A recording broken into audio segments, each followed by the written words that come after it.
유가가 80달러가 넘었으면 신재생 에너지로도 유가에 비견할 수 있는 에너지 효율을 달성할 수가 있어요. 그러면 만약에 유가 90달러, 100달러로 간다? 산유국들이 좋냐? 아니에요.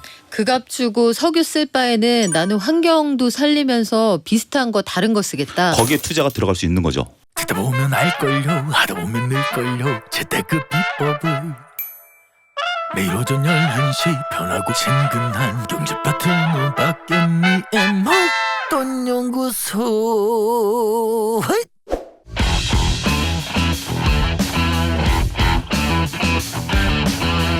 프로와 아마추어가 붙는 증시, 이 룰 없는 전장에서 개미들이 살아남는 방법을 알려주실 분입니다. 와이즈 경제연구소의 차영주 소장과 함께할게요. 안녕하세요. 안녕하십니까. 그렇게 거창하게 소개시켜 주시면 굉장히 부담감이 큰데요. 부담 많이 느끼시고요. 예. 저희 실생활에 꼭 필요한 그런 예. 팁들 많이 주시기 바랍니다. 월요일 장에서요. 네. 뉴욕 증시를 보면 에너지주의 승리다 이렇게 볼만할 것 같거든요. 네. 주가를 봤더니 쉐브론, 마라톤 오일 엄청나게 올랐는데 오펙의 추가 감산, 일단 이 상황부터 좀 정리를 하고 갈까 봐요. 예, 일단 뭐 갑작스럽게 이루어졌는데 일단 뭐 뉴스 플로우를 좀 살펴보도록 하죠. 오펙 플러스가 이제 감산을 돌입을 했죠. 그 이유가 무엇인지 좀 우리가 고민을 해보면 우크라이나 전쟁이 터지면서 유가가 한때 120달러 수준까지 올라갔었습니다. 근데 최근에 그게 66달러까지 떨어졌으니까 3월에 그랬죠. 예, 고점 대비해서 거의 뭐 반토막 수준이다라고 말씀드릴 수가 있겠죠. 그런데 지금 오펙 국가들 중에 상당수 오펙 플러스는 이제 러시아까지 포함을 해서 보면 그들 재정의 대부분을 차지하는 게 원유 수출이거든요. 그런데 원유 수출 가격이 반토막이 났다. 그들로서는 상당히 위기감을 느낄 수밖에 없는 그런 상황들이 되는 거죠. 그리고 현재 지금 뭐 세계 경기가 그렇게 좋다라고 보기는 어렵고 특히 이제 오펙 플러스에 있는 국가들 대부분이 이제 막 한참 개발을 하려고 돈을 쏟아붓는다든지 뭐 사우디만 하더라도 지금 네옴시티에 돈을 쏟아부어야 되는 입장 아니겠습니까? 그리고 일부 신흥국들 같은 경우는 상당히 좀 어려운 상태다 보니까 이들이 이제 감산을 결정을 했다라는 거죠. 그러다 보니까 이제 유가가 80달러 수준까지 올라오면서 일견 그들의 어떤 정책들이 성공한 것처럼 보입니다.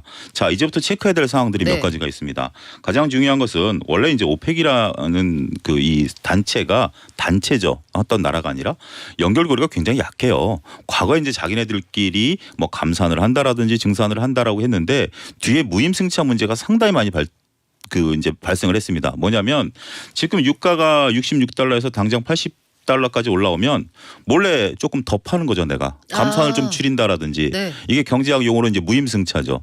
충분히 과거에도 그렇게 왔습니다. 대표적인 나라가 사우디거든요. 이렇게 해서 몰래 파는 문제가 이제 우리가 이제 좀 체크해야 될 문제다. 이들이 지금은 결속을 했지만 그렇게 해서 감산을 나선다라고 발표를 했지만 과연 그대로 지켜질 것인지 일단 우리는 냉정하게 쳐다봐야 된다라는 거죠. 배신자가 누구일 것인가. 그렇죠. 네. 근데 이건 어쨌든 항상 있게 마련이고요. 두 번째로는 아니 물건을 파는 애들이 물건을 안 팔겠다라는 거예요.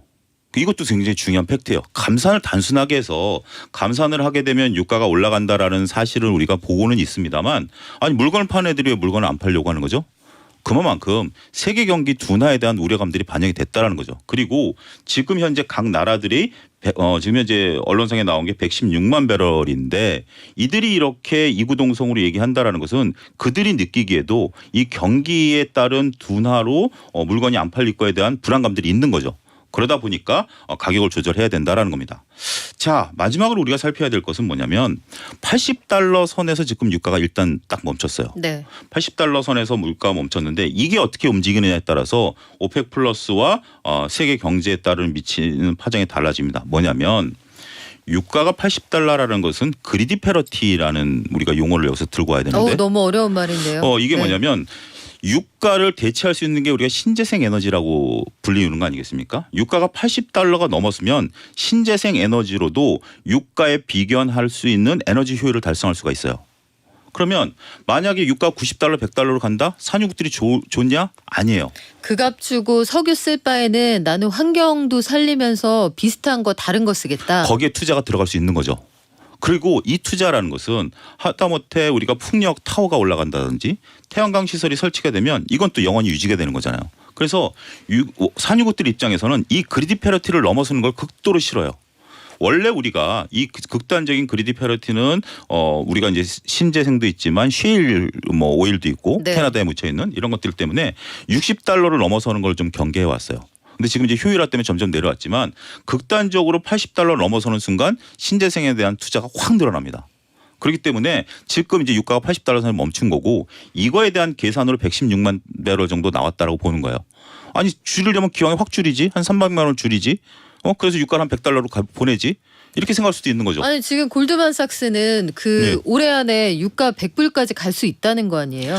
걔네들은 $120 했을 땐 $200 간다고 했던 애들이에요. 네. 그렇기 때문에 뭐 그건 보는 시각에 따라 다르죠. 그거 뭐 유가만 보는 측면에서 있어 보면 충분히 뭐 그들의 의견을 하고 오늘 국내 언론에서도 블러드 총재께서도 또 하신 말씀이 되면서 이제 뭐 금리에 대한 얘기도 하셨던데 블러드 총재님은 올해 투표권이 없으신 분이에요. 그렇죠. 그런 것들을 우리가 이제 팩트 체크를 놓고 본다라면 $120 가면 $200 갈 것 같고 $80 오면 $100 갈 것 같고 하지만 지금 현재 우리가 주변 여건들을 종합적으로 살펴본다라면 일단 그들이 행동으로 이렇게 단체 행동으로 나설 수 있을 정도로 지금 상황이 녹록지가 않다.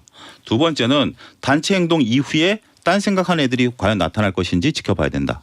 그리고 마지막으로 그들의 행동이 공고히 진행이 됐을 때 과연 신재생에 대한 메리트가 발생할 것인가. 여기에 이제 옵션으로 붙는 게 사우디와 미국과의 어떤 갈등, 러시아와 미국과의 갈등 이런 것들은 이제 정치적인 영역이니까 그거는 우리 여기는 경제 코너니까 좀 빼겠습니다. 네. 빼고 이런 것들을 우리가 이제 살펴야 되는 요소다. 이게 당장 이걸로 인해서 지금 막 세계 경제가 막 다시 또 위기가 오고 세계 경제가 다시 유가에 따른 공급발 인플레이션이 발생하고 여기까지 간다라는 것은 저는 좀 너무 우리가 좀 작년에 당했던 오바예요. 트라우마가 약간. 좀 있는 게 아니겠는가. 저는 그렇게 생각을 합니다. 왜냐하면 지금 환율도 안정을 찾고 있거든요.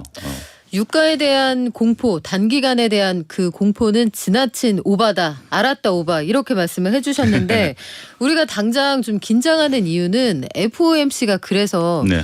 유가가 올라간다라는 건 물가가 오를 수도 있다는 얘기잖아요. 그렇죠. 그래서 FOMC가 끝내려던 금리 인상의 사이클을 좀 더 가져갈까 봐. 네. 이게 걱정이 되는 거 아닙니까? 그 부분도 팩트를 한번 체크를 해보죠. 유가가 $81에서 다시 $80로 떨어진 이유가 무엇인지 보면 유가를 결정하는 요소는 크게 네 가지로 나눌 수가 있습니다. 첫 번째가 유동성이고요.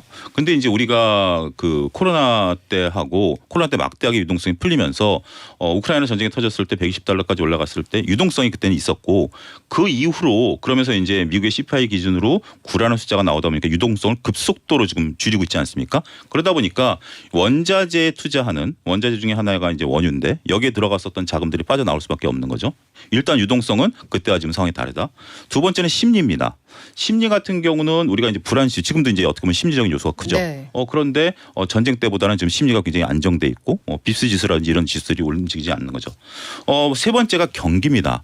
경기가 좋아지면 결국 수요가 늘어나면 유가를 자극할 수 있는 거죠. 근데 지금은 경기가 중국은 그래도 우리가 좀 기대를 하고 있습니다만 글로벌 경기를 기대할 수 있는 상황은 아니죠.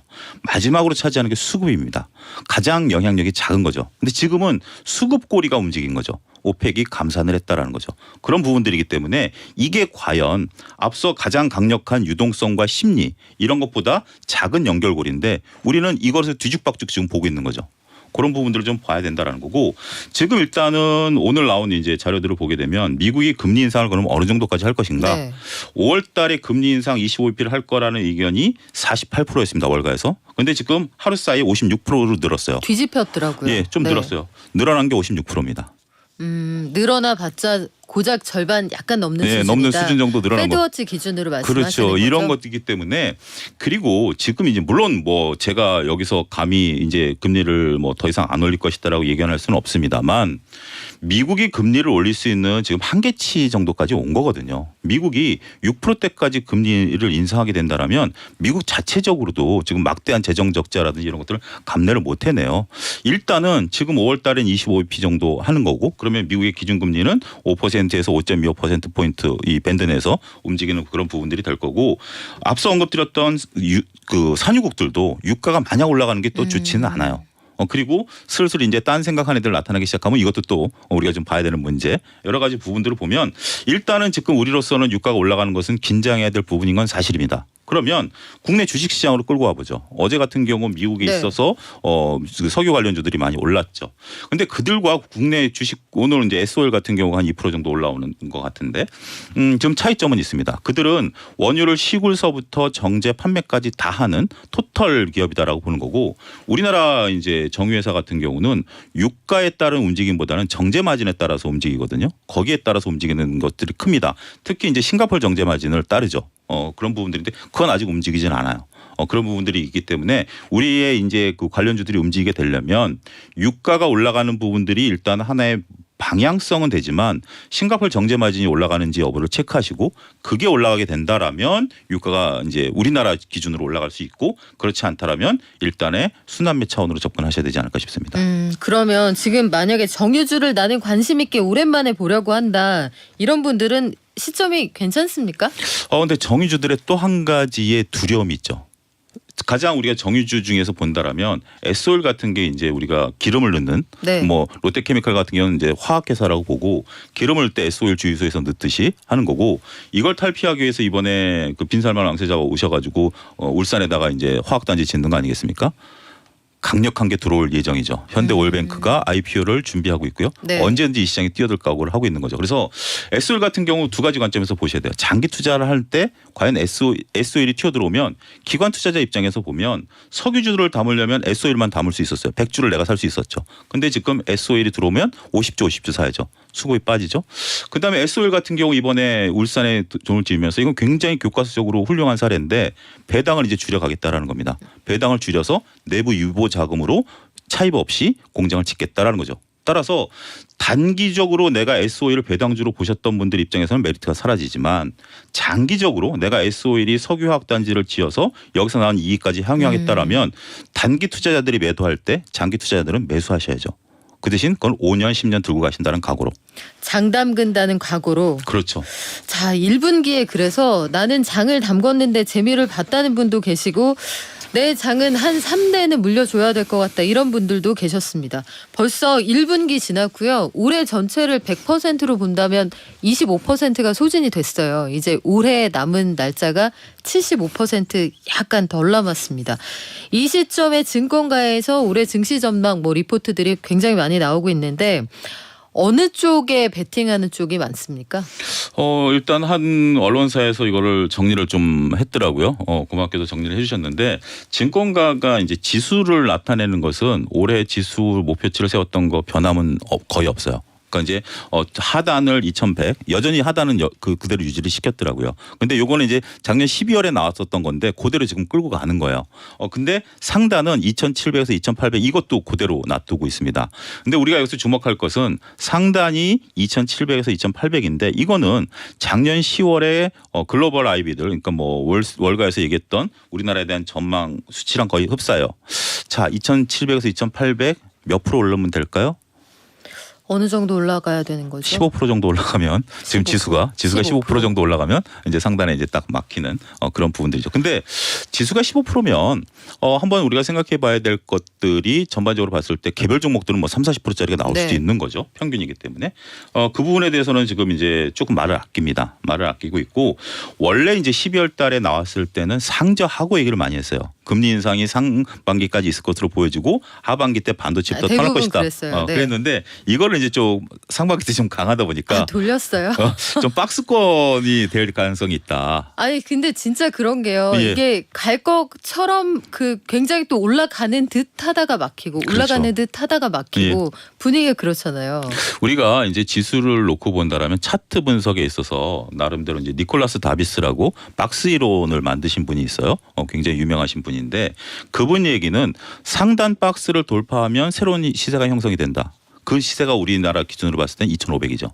2,500을 뚫어지기 전까지는 그분은 그러니까 지수 플레이는 안 하시는 거죠. 매수 관점이 아니고 여기서 2,500을 뚫고 가면 일단 이제 차티스트니까 경기랑 상관없이 상방으로 열릴 수 있다라고 보는 거죠. 그러면 2,700까지 갈 수 있다라고 보는 건데 일단 지금 이제 박스권이라고 얘기하면서 이분들의 어떤 뷰들이 상당히 조금 저는 공격적이다라고 말씀드릴 수가 있겠어요. 공격적이라고 해서 공격적이다. 주식을 사라 이런 것들이 아니라 네. 12월 달에 뉘앙스를 보면 별 재미 없을 거예요. 뭐 빨라야 올 연말 아니면 내년 정도 돼야 지수가 좋아질 거예요. 근데 이거 해볼 만할 것 같은데요. 이런 아니, 뉘앙스로 바뀐 거죠. 1분기에 증시가 사실은 역대급으로 좋았어요. 오름폭을 그렇죠. 보면. 예. 그래도 아무도 사실 그렇게까지 갈 거라고는 예상을 못했거든요. 못했죠. 근데 2차전지랑 우리가 이제 코스닥 특히 이제 코스닥이 강했기 때문에 뭐 인공지능이라든지 2차전지를 뺀다 하더라도 코스피 쪽에서도 상당히 좋았어요. 코스피 쪽에서도 보면 자동차 좋았죠. 그다음에 일반 IT들도 좋았죠. 조선주들도 좋았죠. 그러니까 웬만해가지고는 물론 이제 물려 있는데 이거 뭐 세 발의 피다라고 보시는 분이 대다수이시긴 하겠지만 그래도 우리가 냉정하게 바닥에서 보면 최소한 10% 정도 올라간 종목들이 대다수거든요. 그러면 아니 한 분기에 10% 정도면 물론 지금은 만족할 수 있는 수치는 아니죠. 많은 분들이 야 하루에 10%다 무슨 한 1분기에 10%냐라고 봤을 때 근데 아니 그것도 희한해요. 하루에 막 20-30%씩 올라가는 그런 종목들이 네. 제법 많더라고요. 그 박연미 평론가님은 네. 뭐 이렇게 나이가 많지 않으시니까 잘 모르겠지만 제가 어렸을 때는 그런 개그가 있었죠. 우리 연변에서는 그렇죠. 뭐 이런 정도는 뭐 또 아니다라는 개그 프로그램에서 우리 고향에서는 뭐 이런 예. 것처럼 지금은 주식하시는 분들이 증권회사에 있는 후배를 우연히 여의도에서 마주쳤는데 얼굴이 굳었더라고요. 그래서 야 요즘 어떠냐 그랬더니 형 죽겠어요. 제가 20% 한 분기에 고객한테 수익을 내드렸는데 고객이 그거밖에 못 내줬다고 방금 혼나고 왔다고. 아니 눈높이가 굉장히 올라가기도 하는데 네. 그렇다고 해서 다들 재미를 보는 건 또 아니고 네. 그럼 어떻게 해요? 2분기에 이제라도 들어가 봐요? 근데 저는 이제 근데 실질적으로 우리가 정말 그렇잖아요. 계좌 까보자. 제가 표현이 좀 속된 표현이지만 우리 상황을 계좌를 한번 열어볼까? 열어보자. 계좌를 네. 한번 열어보면 그렇게 수익을 내신 분들이 대다수는 아니에요. 대다수는 아니고 네. 그렇기 때문에 어떻게 보면 이제 저 친구가 돈을 벌었을 거다. 벌었을 것 같아. 라고 이제 인식을 하는 거죠. 그래서 항상 저는 그렇습니다. 우리가 이제 주식시장의 역사도 알아야 되고 이제 역사는 반복된다라고 보면 일단 지금 내가 돈을 벌겠다라는 생각보다는 생각보다 시장이 좋다. 기회는 분명히 나한테 올 수 있는 확률은 올라갔다. 네. 그렇다면 내가 차분히 내가 알고 있는 쪽에 기회를 노리자. 자, 2차전 저는 그런 뭐 예를 들어드립니다. 2차전지가 지금 뭐 굉장히 강한데 작년 12월이면 뭐 시청자 상담 코너 같은데 이런 뭐 상담이 들어왔을 것 같아요. 제가 2차전지 소재를 갖고 있는데 안 올라요. 지금 LCC가 올라가는데 LCC로 갈아타야 될까요? 라고 질문하셨던 분들이 안 계셨을까요? 작년 12월에 계셨겠죠. 우리가 짐작할 수 있죠. 중국이 조만간 리오프닝 할 것 같은 화장품주 안 올랐는데 네. 화장품주 2차전지 팔아가지고 화장품주 사야 될까요? 그러셨던 분들도 계셨었겠죠. 미뤄 짐작하지만. 근데 지금은 그분들이 많은 분들이 그렇죠. 나 삼성전자 팔아서 2차전지 사야 되나요? 얘기하시는 분들도 있죠. 진짜 어떻게 해야 돼요? 그 팔아서 사요 말아요? 어떻게 할까요? 저는 네. 절대 반대입니다. 절대 반대. 예. 절대라고 하셨어요. 예, 절대 반대입니다. 네. 절대 반대는 뭐냐면 그렇게 그것을 따라가는 경우에 자 우리가 따라가는 경우에 보면 뒤늦게 그게 과연 수익률이 올바를 수 있을까요? 그러면 영원히 올라가는 걸 따라가야 돼요. 그것도 내 결정이 아닌 상대방의 의사에 따라서. 영원히 올라가는 걸 알면 걱정이 없죠. 그런 주식은 네. 없고요. 그 대신 이제 올라가다 떨어지면 다른 거 저 지금 이제 떨어지는데 요거 말고 지금 올라가는 거 또 옮겨 타야 되나요? 또 누구한테 물어봐야 되고 또 누구한테 물어봐야 되고 그런 게 확률론적으로 우리나라에 로또 1등이 당첨되신 분이 언론에 나타나지는 않았겠지만 뭐 계실까요? 2번 이상 당첨되신 분이? 근데 저는 만약에 올라가는 주식을 따라 사서 수익을 영원히 내겠다? 그러면 네. 영원히 로또 1등이 돼야 된다라는 확률과 거의 비슷하다. 그렇게 말씀드릴 수 있겠습니다. 그러면 우리가 지난해 연말 올해 초에 예상했던 시나리오가 우리 예상에서 벗어나는 게 굉장히 많거든요. 그렇죠. 그 중에 하나가 중국일 텐데 네. 중국의 리오프닝 이후에 우리가 그렇게 재미를 보는 것 같지는 않고 네. 미중 간의 갈등은 좀 더 고조되는 것 같고 우리나라의 입장에서는 중국이 이제 최대로 무역 적자를 내는 나라가 됐단 말이에요. 그렇죠. 중국 관련 투자 이 전망은 어떻습니까? 일단 뭐 중국이 우리가 참 공교롭게도 작년 5월부터 우리가 무역 흑자에서 무역 적자로 돌아섰어요. 새 정부 출범 이후에. 네. 뭐 그거는 다른 이유는 못 찾겠고 일단 적자가 심해져서 3월 기준으로 무역 적자 이제 3월 20일까지 무역 적자 규모를 보면 1등이에요. 3위가 사우디인데 우리가 원유를 수입해오는 사우디의 무역 적자보다도 중국 그러게요. 무역 적자가 더 컸어요. 2, 3등이 천연가스랑 기름 들여오는 나라던데. 그러니까 2등이 네. 아르헨티나니까 이제 그런 식으로 해가지고 우리가 지금 상당히 이게 안 좋다라는 거죠. 문제는 이게 이제 구조화될 가능성이 있다라는 거죠. 중국 자체적으로 보면 중국에서 발표된 지표를 보면 수출은 늘어나고 있어요. 중국이 코로나 이제 팬데믹 이후에. 근데 중국 자체의 수입이 줄어들고 있어요. 중국도 이미 수입 자체를 줄이고 수출이 늘어나면서 중국 자체의 산업 구조가 바뀌었다라는 거죠. 그리고 우리가 이제 중국에 기댈 수 있었던 것들이 중간재 수출이라든지 네. 철강, 화학 이런 건데 이건 중국에서 이미 과잉해요. 화장품 같은 경우 박연미 평론가님 말씀하실 때 화장품을 예를 들어서 네. 그러니까 남성분들이 오해 중에 하나가 여성분들에게 화장품 선물하는 거죠. 왜냐하면 피부에 맞는 걸 해야 되는데 예? 이거 비싸고 고가다라고 너무 많은 걸 알고 계신 거 아니에요? 이게 주식을 하려면 알아야 되는 겁니다. 네. 다른 오해는 하지 마시고요. 네. 주식을 하려면 알아야 되는 거니까 이제 그런 거죠. 근데 자 코로나 이후에 코로나 때문에 우리 이제 소위 따이공이라고 하는 보따리 상인분들이 화장품을 못 갖고 들어갔어요. 그러다 보니까 중국 분들이 화장품을 못 가니까 중국산 제품을 써보는 거죠. 당장 화장품 써야 되니까 괜찮네, 좋네 이게 바뀌어 버린 거예요. 그 상태에서 다시 아모레퍼시픽으로 온다? 이거는 뭐 거의 불가능에 가깝죠. 오늘 이제 리포트가 하나 나왔는데 네. 아침에 공교롭게도 아모레퍼시픽 리포트가 나왔는데 1분기 실적이 굉장히 안 좋을 거다라고 지금 얘기가 나오고 있어요. 그래서 이들이 지금 외치고 있는 것은 이제 서구로 가자. 그래서 결국 이제 네. 우리가 중국에 기댄다라는 것은 과거의 통념이 아니겠나 싶습니다. 그래요. 그 와중에 현금 배당은 결정을 했더라고요. 참 어떻게 될지 앞으로 좀 지켜봐야겠습니다. 장녀분에게 넘겨야 되거든요. 지금까지 와이즈 경제연구소의 차영주 소장이었습니다. 고맙습니다. 감사합니다.